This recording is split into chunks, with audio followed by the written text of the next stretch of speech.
There's a good likelihood that we use language that minimizes our accomplishments in casual chats or private dialogues with ourselves.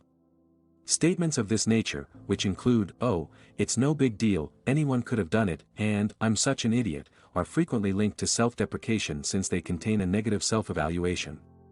Self-deprecating statements tend to play us down to peers, loved ones, and colleagues, but for what purpose?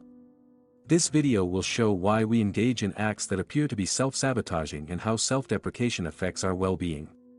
Why do we adopt self-deprecation? When interacting with people, conceitedness is, understandably, one of the very last impressions you want to leave behind.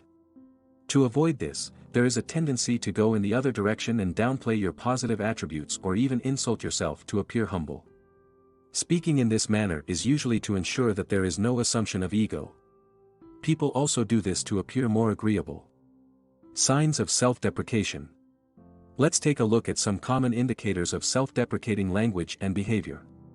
You can't take a compliment. Whether it's a comment on how great your shoes look or praise for appearing well-rested on a Monday morning, self-deprecation will often produce responses that explain how old your shoes are or trump up how scary you look under all of your makeup. To avoid appearing conceited, self-deprecation will often cause a swift rebuttal to different forms of flattery. You instinctively downplay yourself. In certain situations, self-deprecation becomes almost second nature.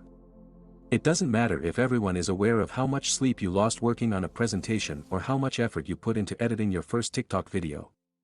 The moment you receive any praise for it, the knee-jerk reaction is to downplay your efforts.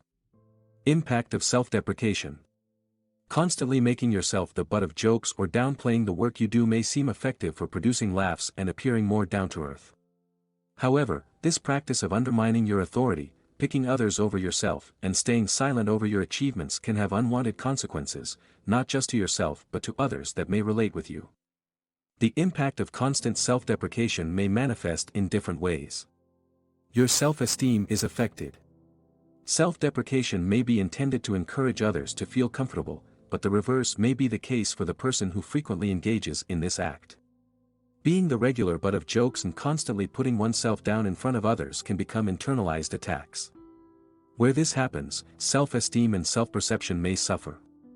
You begin to feel depressed and anxious. Imagine telling your friend that their accomplishments aren't that big of a deal or that they're not as intelligent as everyone else. How to maintain a healthy balance.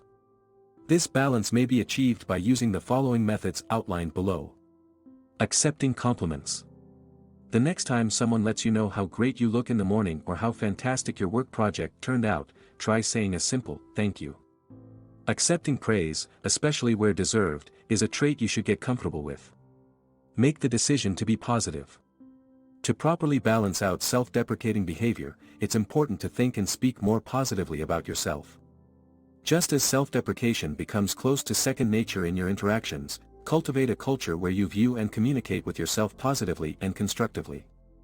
That's all for today. I hope you liked the video. Don't forget to subscribe to the channel. See you next time.